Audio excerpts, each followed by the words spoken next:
Alright जी। सो लोग कह रहे हैं कि उनको मसला आ रहा है आज अप्रिसिएशन और डिप्रिसिएशन जब इन्फ्लेशन के साथ होती है लिंक। ठीक है, तो हम देख लेते हैं कि जब लिंक होती है अप्रिसिएशन डिप्रिसिएशन इन्फ्लेशन के साथ तो उसमें क्यों मसला आ रहा है।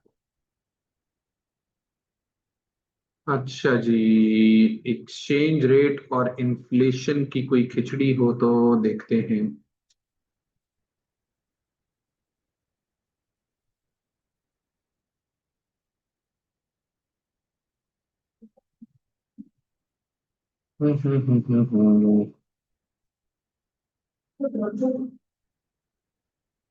इम्प्रूवमेंट इन्फ्लेशन के साथ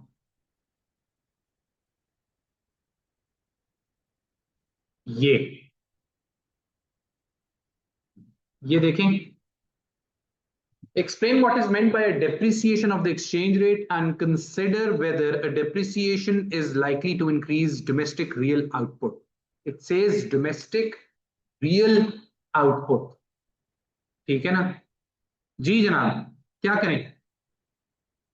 Explain what is meant by depreciation of the exchange rate. सबसे पहले तो exchange rate हो जाए।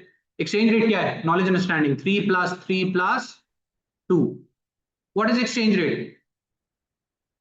जी जनाब, जल्दी से value one currency in terms of the other. What is depreciation when the value of one currency falls in terms of the other? ठीक है, this can be due to a fall in demand of the currency, for example due to a fall in exports, or due to a rise in supply of the currency due to an increase in savings या investments made abroad या increase in imports। ठीक है, reason भी दे दिया हमने हमने बता भी दिया। और depreciation होता क्या, consider whether a depreciation is likely to increase domestic real output. Yes, depreciation will indeed increase real domestic output। कैसे करेगी depreciation? depreciation से क्या होता है, export prices कम हो जाती हैं, import prices ज्यादा हो जाती हैं। considering exports are elastic, exports बढ़ जाएंगी, imports गिर जाएंगी। exports बढ़ गई, imports गिर गई, balance of trade improve हो गया। balance of trade is also a key component of one of the four components of aggregate demand। aggregate demand is likely to increase, aggregate demand increase हो गया तो GDP बढ़ जाएगा, GDP बढ़ जाएगा तो रियल इकोनॉमिक ग्रोथ हो जाएगी। लेकिन इवैल्यूएशन में क्या लिखेंगे, however whether real output will increase or not that depends on inflation as well। अगर तो इन्फ्लेशन हो गई उससे ज्यादा, क्योंकि एडी बढ़ने से इन्फ्लेशन भी बढ़ती है तो हो सकता है रियल जीडीपी ना बढ़े।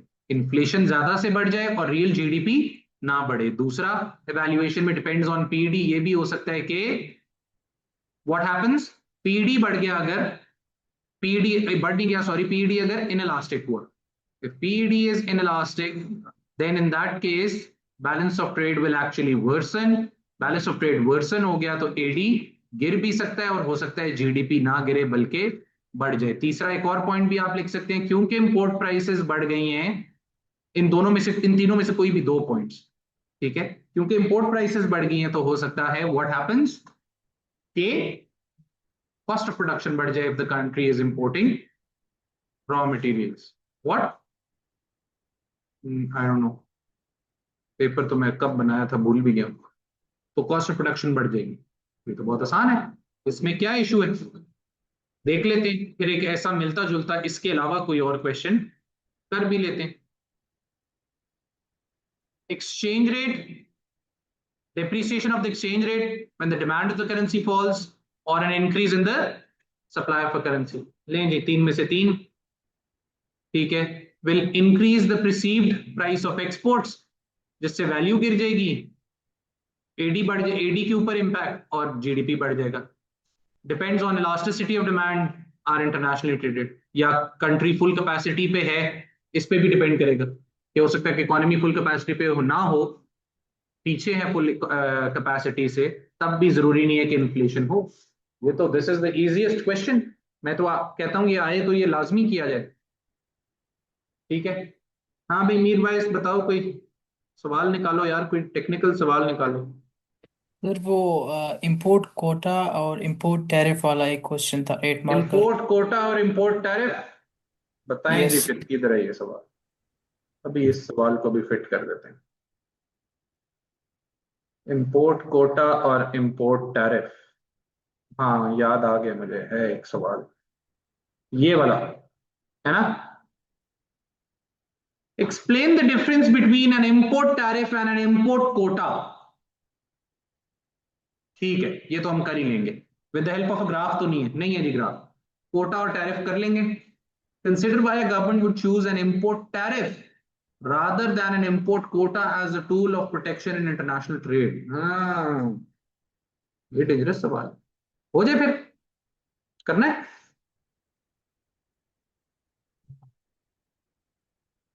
या पहले प्लॉट बना लें, मार्क्स स्कीम देख के कर लें, क्या कहते हैं, या डायरेक्ट करें। डायरेक्ट सर करना है डायरेक्ट मार्क्स करते स्कीम हैं। देखे बगैर। चलें जी, डायरेक्ट करना है जी मार्क्स स्कीम देखे बगैर। फिर गलत हो गया फिर मुझे ना कहना। इंशाल्लाह नहीं होगा, आप लोगों ने बताना है। चलेंगे, ये आ गया जनाब सवाल, इसको कर दिया कंट्रोल सी। इधर हम चले गए, ये इस पे, इसको हम इधर इस पे आ गए, इधर कर दिया कंट्रोल वी, इसको कर दिया बड़ा, इधर से कर दी screen share. Are we recording the class? Yes we are. ले जनाब, शुरू करें फिर, शुरू करें, नो टाइम टू वेस्ट, टाइम नहीं जाया कर सकते। रेफरेंस लिख लें खाली, या पूरा क्वेश्चन की जरूरत नहीं, बस रेफरेंस लिख लें, आप ढूंढ लेंगे खुद ही क्वेश्चन। हाँ जी, explain the difference between an import tariff and an import quota, यही रुक जाए। 8 मार्कर, याद रखना है 3+3+2। ठीक है, direct straight away with the answer. N import tariff is an indirect tax levied on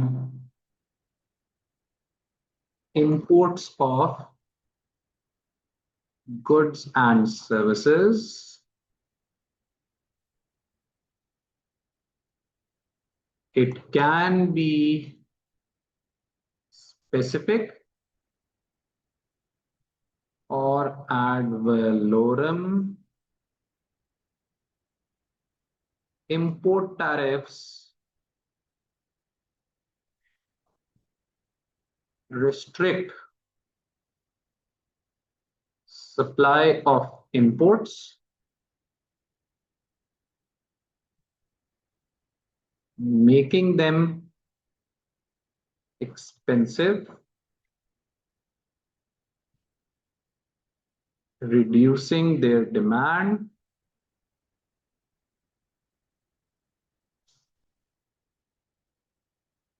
and increasing increasing domestic output and increasing domestic output। क्या ख्याल है? On the other hand,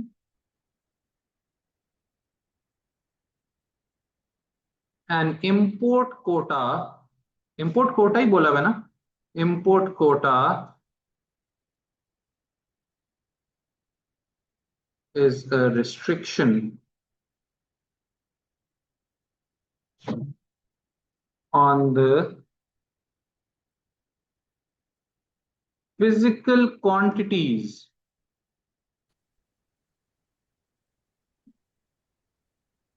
of goods and services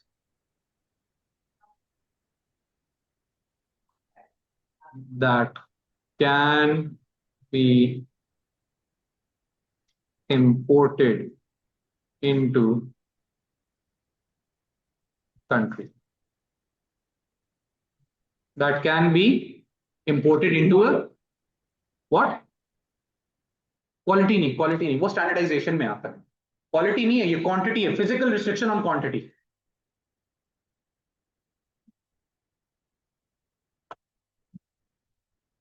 वो अलग से administrative barrier अलग है। Administrative barrier red tape है।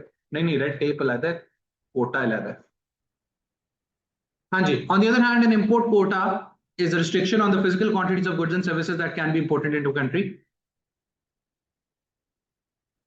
It restricts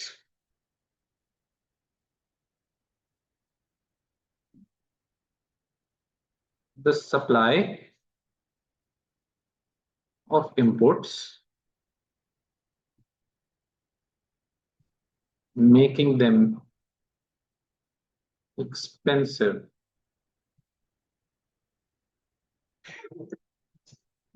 in the domestic market. Question कहीं जी टैक्स तो नहीं होता ना? नहीं, ये टैक्स नहीं है, सिर्फ रिस्ट्रिक्शन लग गई। क्वेश्चन कहीं कंपैरिजन की बात तो नहीं कर रहा था, क्योंकि एक नंबर फिर कंपैरिजन को explain the difference. Sir ji, difference पे आ जाए।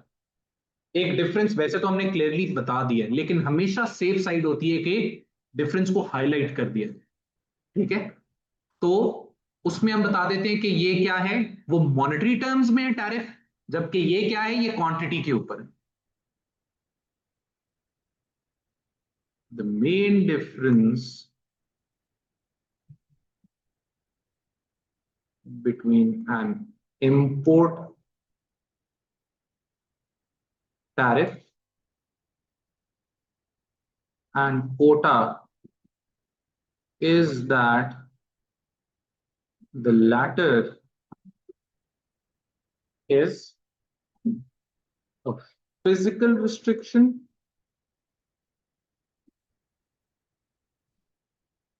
on quantity, while tariff is a monetary tax. क्या क्या है, बस जरा हमने हाईलाइट कर दिए। ठीक है, वैसे अक्सर कुछ दे भी सकता है, लेकिन अगर कोई खड़ूस एग्जामिनर हो तो वो कहता है नहीं, डिफरेंस नहीं बताया इसमें, तो ऐसे ही उसको क्यों चांस दें। लेंगे 3 नंबर आ जाने चाहिए। सवाल पे आ जाए। Why a government would choose an import tariff rather than an import quota as a tool of protection in international trade? Now this is an 8 marker. 8 marker की evaluation analysis जो है वो typical 12 marker की तरह नहीं होता। ये ज्यादातर क्या होता है, chain of analysis। इस तरह भी हमने depreciation वाला किया कि ये होगा, ये होगा, ये होगा, ये होगा, तो ये होगा। लेकिन क्योंकि इस दफा उसने दोनों का कंपैरिजन दे दिया है, तो मेरी अकल ये कह रही है कि दोनों का थोड़ा थोड़ा सा हो जाए फायदा नुकसान। टैरिफ का फायदा नुकसान, कोटा का फायदा नुकसान, और इवैल्यूएशन में दे देते हैं कंपैरिजन। क्या ख्याल है, यही अप्रोच ठीक है? क्योंकि इसमें अब 2 चीजें आ गई, समझ रहे? तो ये एक तरह से 12 मार्कर से मिलता जुलता अप्रोच आ गई है।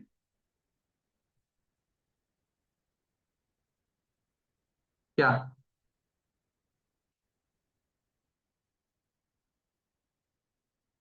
वो तो हमने बता दी कैसे आ गया। नहीं, इवैल्यूएशन में बस कहेंगे कि चूज करेंगे और क्यों चूज करते हैं ये बताएंगे। कंपैरिजन इवैल्यूएशन का दूसरा नाम है कंपैरिजन। जी हाँ, उसको कंपेयर करेंगे और एनालिसिस में हम अलग-अलग दोनों को अपनी अपनी जगह कर। हाँ जी, यस, पे जजमेंट दे देंगे, कंक्लूड कर देंगे। हाँ जी बताएं। वैल्यूएशन जी क्या कह रहे हैं? वैल्यूएशन में ऊपर से पॉइंट रिपीट हो सकता है। हो सकता है, लेकिन कंपैरिजन जरूरी है। कंपैरिजन नहीं है, रिलेटिव कंपैरिजन नहीं है, फिर नहीं फायदा। वही चीज दोबारा आप अलग-अलग लिख रहे हैं, फिर वो एवेल्युएशन नहीं है। जी जाए। हाँ हाँ, मैं भी सीरियस। चले जाएं, जाएं, भाग जाएं, फोन पे बताएं। जाएं जाएं जाएं जाएं, फोन पे बताएं। Bye bye. ठीक है, डन हो गया। कल शायद मैं छुट्टी मार लूं। अच्छा जी, क्या है? टैरिफ। तारीफें कर दूं। Tariffs help the government raise revenue as it is an indirect tax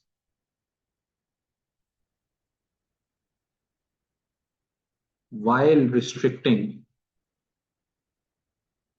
reducing imports and improving balance of trade position.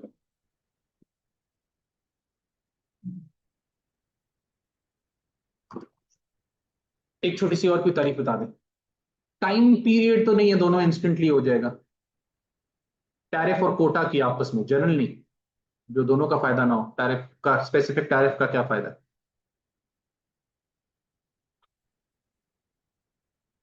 ठीक है, रेवेन्यू जनरेट हो गया, वो बोल दिया। हाउएवर, सर आपकी लोकल इंडस्ट्रीज को कंपैरेटिव वो जी competitive क्या कह रहे हैं?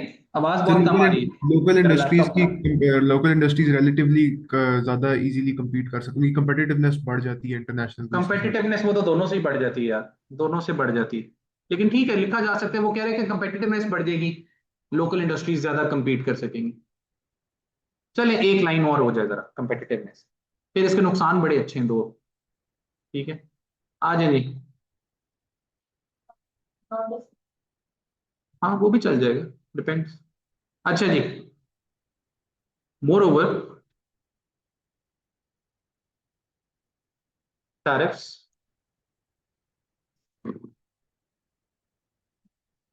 help make domestic goods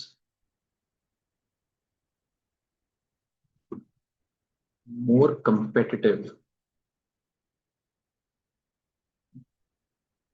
to imports as it leads to higher import prices.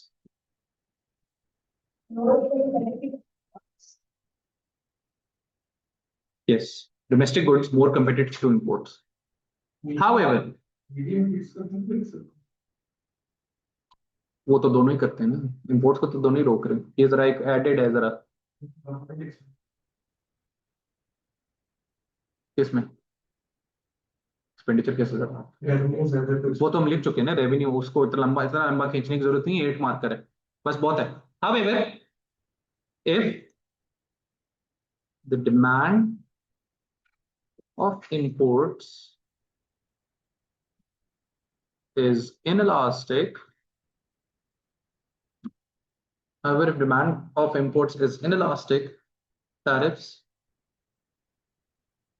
might fail to effectively reduce imports. Furthermore,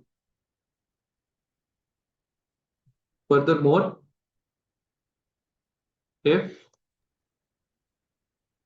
they are levied on raw materials or energy, they may lead to higher cost of production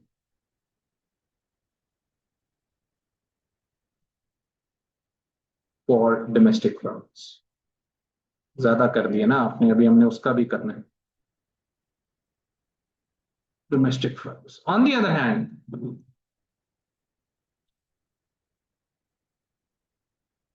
sir retaliation लिख सकते हैं? Retaliation तो दोनों में हो सकती है ना भाई, स्पेसिफिक बताए ना। बात हो रही है क्योंकि उसने कंपैरिजन कर दी, उसने प्रोटेक्शनिज्म की बात थोड़ी की है। स्पेसिफिक बताए, रिटेलिएशन तो उसमें भी हो सकती है। On the other hand, import quotas can take immediate effect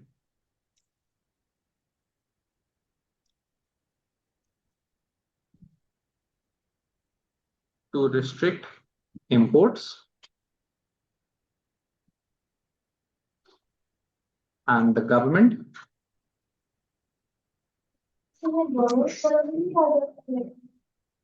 हाँ नहीं, इमीडिएट इफेक्ट और इमीडिएटली तो दोनों हो सकते हैं, लेकिन ये डायरेक्ट उसको एग्जैक्ट अमाउंट के कितनी आ सकती है कर रही है, तो एग्जैक्ट पता है गवर्नमेंट को कि कितनी इंपोर्ट अब आएगी, जबकि उसमें ऐसा नहीं है।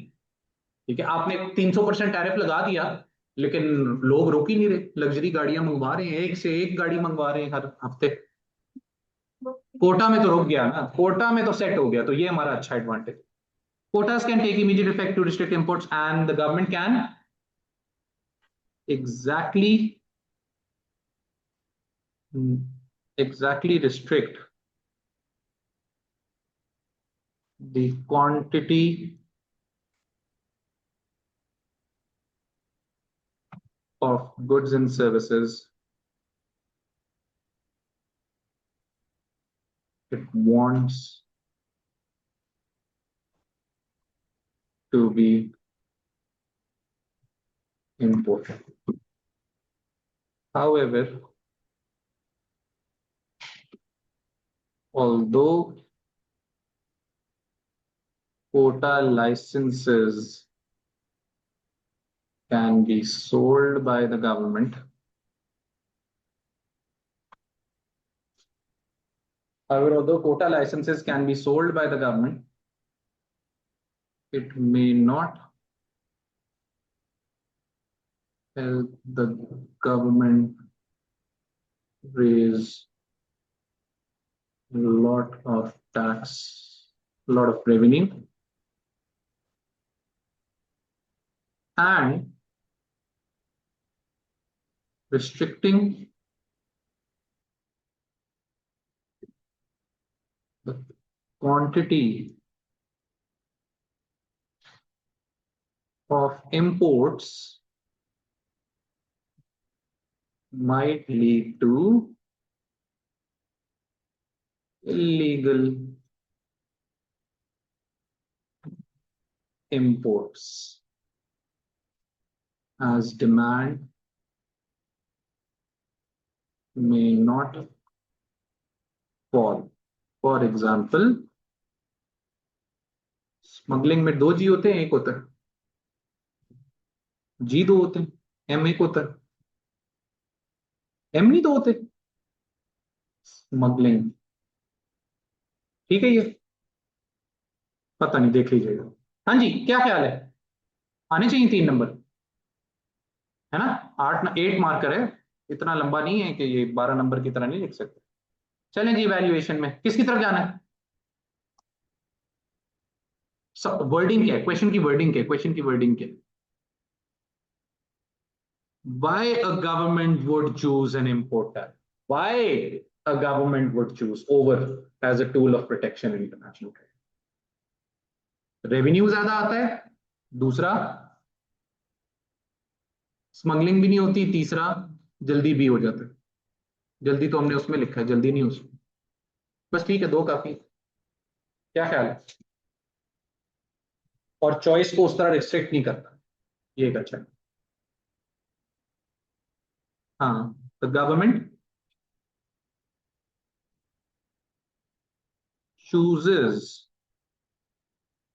an import tariff, the government may choose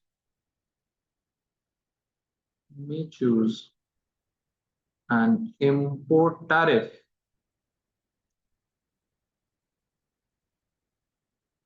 to restrict imports in international trade।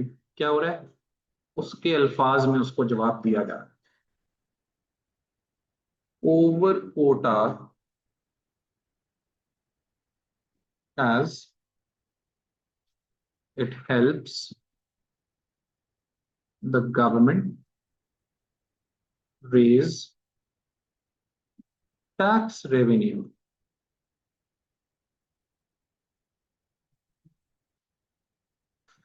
while quotas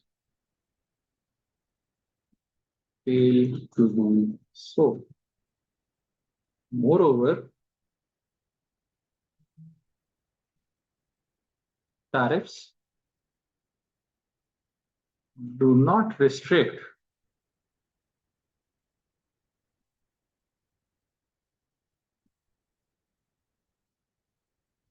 freedom of choice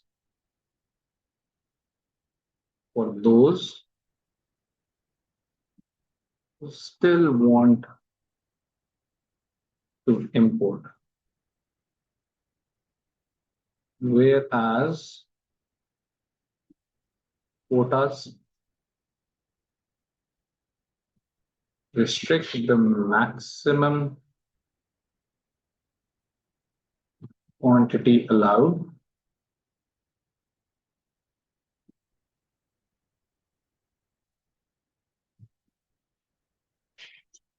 restrict the maximum quantity allowed along with more chances of illegal imports unlike in the case of tariffs.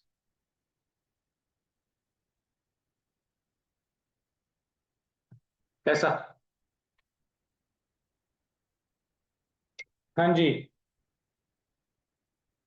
हो जाए फिर check, ये ना fail हो जाए।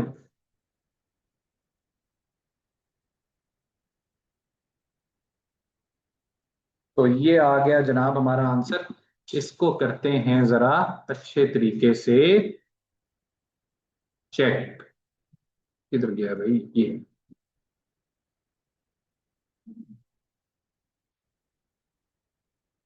ये था ना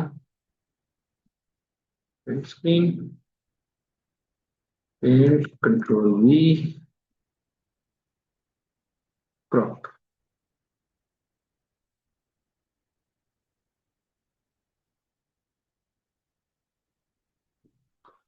सी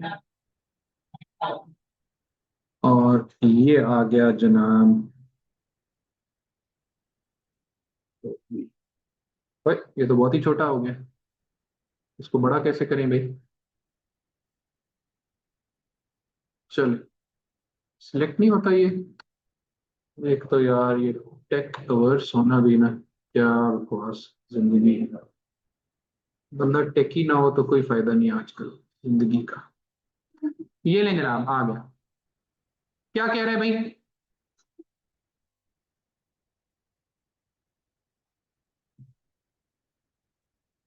meaning of import tariff as a tool of protection, meaning of import quota as a tool of protection, comparison का कोई सीन नहीं था, लेकिन 2 नंबर।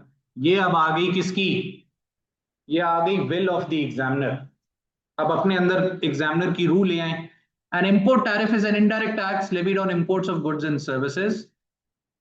इस पे मिल जाना चाहिए। स्पेसिफिक है, एड वलोरम भी है, सप्लाई को रिस्ट्रिक्ट करता है, एक्सपेंसिव करता है, डिमांड कम करता है, डोमेस्टिक आउटपुट भी बढ़ाता है। कितने नंबर देंगे मुझे? 2 में से 1 देंगे, 2 देंगे? 1 क्यों? इतना कुछ लिख दिया और क्या? तो अभी तक आपको पता नहीं चला कि गोरे का विंडेटा है आप लोगों के साथ, वो नहीं चाहता आपको पास करे, उसके अपना दीन ईमान। अब मेजॉरिटी क्वेश्चन जिसमें वो कहता है कंपैरिजन है या डिफरेंस, उसमें वो कहता है डिफरेंस का नंबर दें, फिर नहीं करता। ठीक है जी। मीर भाई कितने नंबर देंगे मुझे? सर 2। 2 दे देंगे यार मीर भाई, मैंने तो इसलिए पूछा, तुम स्ट्रिक्ट एग्जामिनर हो जरा। कोटा पे चलें, 1 चलें, दे देते हैं अपने आप को नंबर। बड़े अरसे से मैंने अपने आप को नंबर नहीं दिए। An explanation of various advantages, disadvantages of an import quota, advantages, disadvantages of। जब 2 चीजें आ जाए ना इस तरह कंपैरिजन में, तो समझे 8 मार्कर में क्या हो जाना है, 12 मार्कर बन जाना। ठीक है। Why the government would choose an import tariff? समझ आई? वर्डिंग को समझें। Why would the government choose import tariff? सवाल मेरा आपसे ये है, मिल जाएंगे हमें जो एडवांटेजेस डिसएडवांटेजेस दिए हैं, क्योंकि इसने खुद लिखे नहीं है, तो फिर ज्यादा चांसेस होते हैं इस तरह के क्वेश्चन में जो मार्क्स स्कीम साइलेंट होती है। 3 नंबर उसमें भी आ जाने चाहिए। मुझे ये बताएं, मेरा सवाल आपसे ये है कि could we go to, could we conclude towards quotas.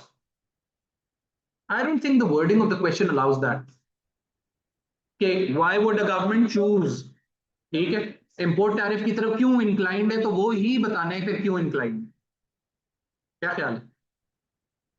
ठीक है, हाँ, ओपन एंडेड उसने छोड़ा नहीं, तो मेरा ख्याल से आ जाने चाहिए।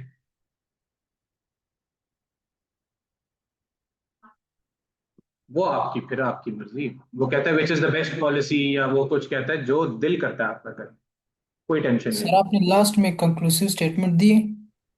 लास्ट में मैंने क्या किया, गवर्नमेंट, वो मैंने यहाँ पे जो कह दिया ना, तो एक तरह से कंक्लूजन ही आ गया ना, द गवर्नमेंट में चूज एन इम्पोर्ट टैरिफ, इसलिए फिर मैंने एंड पे दोबारा नहीं कंक्लूड करने की कोशिश की, क्योंकि यहाँ पे हमने जब कह दिया कि वो चूज ही वही कर रहा है, और हमने आर्ग्यूमेंट भी सारे वही दिए। लेकिन हाँ चलो, गुस्सा खा भी सकता है, कोई पता नहीं, एक दे दे, कोई बहुत ही सड़ियल आदमी हो तो। क्या ख्याल है? अच्छा ख्याल है, बुरा ख्याल है?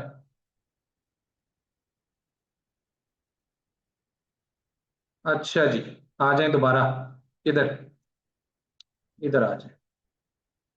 हाँ जी, और बताएं भाई, मसले बताएं, मसले बताएं, कोई तंग कर रहा है सवाल तो बताएं, टेक्निकल बातें बताएं, बच्चों वाली बातें ना पूछना, कोई हैवी सवाल निकालें, कुछ मजा आए, चैलेंजिंग।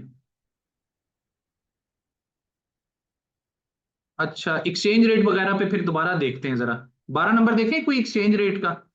सर ये एक पेपर है उसका, समर 25 का पेपर 23, उसमें एक क्वेश्चन है। एक सेकंड, एक सेकंड, नवंबर 2025 नहीं, का समर कौन सर, सा मई पेपर? जून, समर 2025 पेपर 23। मई जून 2025 आ गया, paper two two 23 sir. Two three, paper two three. क्या है भाई मसला, इसको अभी देख लेते हैं। टू थ्री खोल लिया जनाब हमने, ये आ गया क्वेश्चन। 5A sir. 5 का ए, टर्म्स ऑफ ट्रेड इंडेक्स हो गया ज्यादा। अब आगे सवाल तो बाद में पढ़ेंगे, पहली बात यह आ गई कि भाई ज्यादा का क्या मतलब, ज्यादा का मतलब तीन है, तीन मतलब है इसको, क्या? या तो सबसे आइडियल सिचुएशन ये है कि एक्सपोर्ट प्राइसेस बढ़ गई, इंपोर्ट प्राइसेस गिर गई, तो टर्म्स ऑफ ट्रेड क्या हो गया, बढ़ गया। ये है पहला सिनेरियो, ये एमसीक्यूज के लिहाज से मैं बता रहा हूं, अभी हमने क्वेश्चन नहीं पढ़ा, लेकिन ये मुझे एकदम याद आ गया। दूसरा एक और सिनेरियो भी है, एक्सपोर्ट प्राइसेस को कुछ नहीं हुआ, क्या हुआ, इंपोर्ट प्राइसेस गिर गई, तब भी टर्म्स ऑफ ट्रेड बढ़ेगा। तीसरा सिनेरियो भी है टर्म्स ऑफ ट्रेड बढ़ने का, क्या, एक्सपोर्ट प्राइसेस बढ़ गई, इंपोर्ट प्राइसेस को कुछ नहीं हुआ, फिर भी टर्म्स ऑफ ट्रेड बढ़ जाए। समझ आई? To be get it? अब आ गया, आज टर्म्स ऑफ ट्रेड बढ़ गया, हमें यह पता चल गया, explain two likely reasons for this change, यहीं पे ब्रेक लगा। मैं तो कहता हूं नॉलेज एंड अंडरस्टैंडिंग में टर्म्स ऑफ ट्रेड हो जाए, terms of trade is the ratio of index of export prices over index of import prices, या average export prices to average import prices, जल्दी से फॉर्मूला दे दिया, टीओटी इज इक्वल्स टू फलाना फलाना, index of into 100, into 100 भी याद रखना है, लोग इनटू 100 मिस कर जाते हैं, ठीक है ना, फॉर्मूला पता है ना सबको, index of export prices over index of import prices, इससे बुरी हैंड राइटिंग नहीं हो सकती, इनटू 100। दरअसल ना आजकल ये लैग कर रहा है, मैं लिख आगे रहा हूं, ये लिख पीछे रहा है, ये बिल्कुल आखिरी सांसों पे है मेरा लैपटॉप, इसलिए राइटिंग और खूबसूरत हो गई है। वजह बता दें, वजह बता दें जल्दी से, और बच्चों वाली वजह नहीं बतानी, एक्सपोर्ट प्राइसेस बढ़ गई, पीछे जाएं, उसके रिवर्स में जाएं, बैकग्राउंड में जाएं। हाँ जी, जल्दी से दो वजहें बता दें, एक्सपोर्ट प्राइसेस बढ़ गई, उसके पीछे कोई जालिम सी वजह बता दें। Sir relative currency inflation. Appreciate, appreciate हो गई, उसका पूरा प्रॉपर लिंक बताना है, समझ आई बात की? या फिर मुल्क के अंदर कॉस्ट ऑफ प्रोडक्शन बढ़ गई, मुल्क के अंदर कॉस्ट ऑफ प्रोडक्शन बढ़ गई एनर्जी प्राइसेस की वजह से, तो हमारी एक्सपोर्ट या मुल्क में इन्फ्लेशन हो गई। ठीक है, इसमें से कोई एक सॉलिड वजह, ये वजह नहीं है कि एक्सपोर्ट प्राइस तो है ही है, लेकिन उसके पीछे कुछ बताएं कि क्या हो सकता है सिनेरियो। इंपोर्ट प्राइसेस या फिर कम हो जाए, इंपोर्ट प्राइसेस कम हो जाए कैसे, या तो करेंसी डिप्रिशिएट करती है, तो करेंसी तो अप्रिशिएट, क्या हो गया, करेंसी अप्रिशिएट कर गई तो हमें बाहर की चीजें सस्ती लग रही हैं, या country from where we are importing is experiencing deflation. Import prices maths denominator में, ये गिरेगा तो टर्म्स ऑफ ट्रेड बढ़ेंगे। डिफ्लेशन हो गई जहां से, deflation in the country where it is imported from. बहरहाल कोई भी ऐसी लॉजिक फेंक दे, एक उसको समझा दें, एक explain the two likely reasons. तो जरा डिटेल में जाना है, पूरी कहानी समझानी है, डिटेल एक्सप्लेन कह रहा है, स्टेट नहीं कह रहा रीजंस, तो डिटेल में जाना है। Consider the extent to which the change is likely to benefit the current account of the balance of payment. जब करंट अकाउंट पे आए तो करंट अकाउंट को समझा भी दीजिएगा। नॉलेज एंड अंडरस्टैंडिंग याद रखिएगा, एक टर्म्स ऑफ ट्रेड है नॉलेज एंड अंडरस्टैंडिंग में, फिर एक करंट अकाउंट भी है। कभी कभार इसके नंबर नहीं भी होते, लेकिन हमने अपना काम पूरा करना है, और ये जरूरी नहीं है शुरू में ही करें, जब करंट अकाउंट की बात आए तब करना है। करंट अकाउंट समझा दिया, आप क्या कह रहा है, consider the extent to which this change in likely to benefit the current account of the balance of. Terms of trade बढ़ रहे हैं, एक्सपोर्ट प्राइसेस बढ़ रहे हैं, इंपोर्ट प्राइसेस गिर रहे हैं, तो क्या होगा जी, व्हाट, करंट अकाउंट को फायदा होगा नुकसान होगा, पहले कहते फायदा होगा, बेनिफिट, कैसे बेनिफिट भाई, if in elastic export prices बढ़ रहे हैं, इफ इन इलास्टिक तो एक्सपोर्ट प्राइसेस बढ़ने से एक्सपोर्ट्स कम हो जाएंगी, सॉरी एक्सपोर्ट्स कम होने के बजाय बढ़ जाएंगी, समझ आई। तो अगर इन इलास्टिक है तो फायदा हो सकता है। दूसरा एक फायदा ये हो सकता है कि कॉस्ट पुश इन्फ्लेशन मुल्क में कम हो सकती है, बट देन अगेन ये जनरल बात कर दी मैंने, क्यों, क्योंकि उसने पूरा मुल्क का नहीं पूछा। अगर आप कॉस्ट पुश इन्फ्लेशन बता रहे हैं तो आप इसको एक्सपोर्ट्स के साथ लिंक करेंगे, क्योंकि उसने मुल्क का नहीं पूछा, उसने पूछा है current account of the balance of payment के लिए कैसा है, और इलास्टिक है तो फिर ये सीन ऑफ है जी। हाँ यस, और इफ इलास्टिक तो सीन ऑफ है, इलास्टिक है तो एक्सपोर्ट्स गिर जाएंगी, इंपोर्ट्स बढ़ जाएंगी, और scene balance of trade worsen हो जाएगा। और इवैल्यूएशन में इसी की एक तरह से समरी आ, इलास्टिक इन इलास्टिक, क्या ख्याल है, देखिए हो सकता है जीरो आ जाए, ऐसा कुछ ना हो।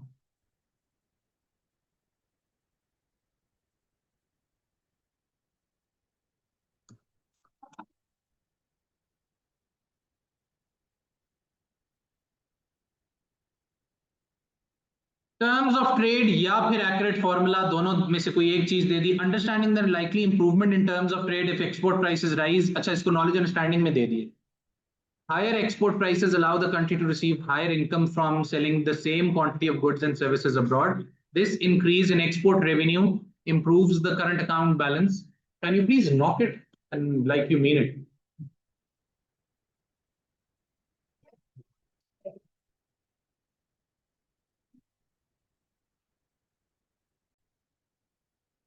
हाँ जी, क्या कह रहे हैं भाई, ये क्या इसने कह दिया है, higher export prices allow the country to receive a higher income from selling the same quantity of goods and services abroad. This increase in export revenue improves the current account of the balance. ठीक है जी, this is one way of looking at it, but we have, क्योंकि वजह क्या है, ये argument ये क्यों दे रहा है, पीडी क्यों नहीं दे रहा, क्योंकि पीडी सिलेबस में नहीं, समझ रहे, पीईडी वाला जो कॉन्सेप्ट है ना, इलास्टिक इन इलास्टिक वाला, वो टेक्निकली सिलेबस से निकल चुका है, समझ रहे, A2 में A2 में ले चुका है, लेकिन क्योंकि बहुत रेलेवेंट है इधर, इसीलिए हम क्या करते हैं, मैं आपको हर टीचर आपको पढ़ा देता है, ठीक है, इसीलिए वो नाम नहीं ले रहा। आप इसमें इनलास्टिक वाला आर्ग्यूमेंट देंगे, वो 100% चलेगा, ठीक है। When cost of importing good decreases, the country can now import same quantity of goods at low, resulting in lower import expenditure and an improvement in the current account balance. ठीक है, बहरहाल इन दोनों में इनलास्टिक वाला argument चलेगा। Terms of trade, balance of payment reaches the conclusion benefit overall, कैसे बेहतर होगा बैलेंस, करंट अकाउंट बैलेंस, समझ आई? तो बेहतर होगा इलास्टिक, अगर इलास्टिक हुआ तो सीन ऑफ हो जाएगा, इनलास्टिक हुआ तो बेहतर होगा। आपने वही आर्ग्यूमेंट देना है, ठीक है। वो इसने मार्क्स स्कीम में नहीं लिखा हुआ, लेकिन ही मींस द सेम थिंग। बात समझ आई? Is this clear? और पूछे, सर बात सुने, सुनाए। ये पीडी का और ये इलास्टिसिटी का कॉन्सेप्ट खत्म हो गया, तो क्या पेपर में इसके रिलेटेड कोई सवाल नहीं आएगा? आता है, तो फिर खत्म कैसे सवाल हुआ? फिर भी आता है, क्योंकि उसके बगैर काम नहीं चलता, ठीक है, उसके बगैर बिल्कुल भी काम हो नहीं सकता। देखें, जिस तरह के आपको मैं कई एग्जांपल दिखा दूं, अगर मुझे मिल जाए इलास्टिक इन इलास्टिक वाली, जहां पे वो कहता है एक्सेप्ट इलास्टिक इन इलास्टिक, लेकिन डू नॉट, मतलब डू नॉट एक्सपेक्ट इट, ठीक है, तो आपने लिखना है जरूर, ठीक है। Do we understand this? ये evaluation should consider both price elasticity of demand for exports and imports and the dependency on reference to Marshall and a condition may be rewarded but must not be expected as that is an A level topic। बात समझ आई? तो वो ये भी लिख देता है अक्सर, तो आपने इलास्टिक एंड इलास्टिक याद रखना, क्योंकि वो इतना इंपॉर्टेंट है, और ये इसको अनकरीब अगले साल 100% छोटे मोटे चेंजेस करेंगे ना, तो या तो वो इस पूरे को A2 में लेके जाएंगे, या वो A2 वाली इलास्टिक इन इलास्टिक और जेकब वाली चीज AS में लेके आएंगे। ये उनको करना पड़ेगा, क्योंकि वो उसके बगैर हो ही नहीं सकता। ये बस बेवकूफी की है इन्होंने 2023 में, क्योंकि इससे पहले पूरे का पूरा एक्सचेंज, ये देखें दोबारा, the significance of इलास्टिसिटीज and the martial and condition may be rewarded but must not be expected as they are A2 top। समझ रहे हैं? तो बार बार वो ये कर रहा है, तो ये उसने अपनी बेवकूफी खुद की हुई है, लेकिन हमने आपको डिटेल में पढ़ा दिया हुआ है। और इलास्टिक एंड इलास्टिक वाली एक्सपोर्ट इंपोर्ट की चीज पे आपकी 100% ग्रिप होनी चाहिए, ठीक है। इसी तरह उसने 3 MCQ भी निकाले पिछले से पिछले साल या पिछले साल शायद, क्योंकि उसमें से एक मार्शल एंड कंडीशन पे था, एक वैसे ही गड़बड़ था सवाल, ठीक है। हाँ जी, मसले मसाइल प्रॉब्लम्स सर मुझे एक क्वेश्चन पूछना था। पूछें। सर वो अक्टूबर नवंबर 2025 का है, मुझे वो समझ एक नहीं आ रही सेकंड, प्लानिंग एक किस तरह से करनी है। अभी देख लेते हैं। अक्टूबर नवंबर 2025, अक्टूबर नवंबर 2025, विच ईयर, विच वेरिएंट? 2-3। 2-3 पे चले गए, इसको बंद कर दिया, इसको भी बंद कर दिया, इसको भी बंद कर दिया। हाँ जी, question number 3B। 3B, micro, assess whether South Korea redistribute income rather than wealth। ये हमने कल देखा नहीं है? कल किसने पूछा ये हमने लिखा भी है। क्या आप बात कर रही हैं? ये हमने यही लिखा था ना हमने, जी जी सर, ये लिखा ये था। हमने लिखा है ना भाई मुस्कान? अच्छा सर फिर मैं YouTube से देखूंगी, हाँ, दरअसल YouTube पे मैंने देखें, करी ये हमने ना लिखा क्लास। है, ये उसमें ना पास पेपर ऐसे क्वेश्चंस में देखें, ये कल लिखा है या परसों लिखा है, परसों लिखा है शायद, ये लिखवाया था कि हमने, ये हमने लिखा है, तो इसको डिटेल में देख लीजिएगा, डिस्कस भी किया हुआ है, लिखा हुआ भी है। और बताएं।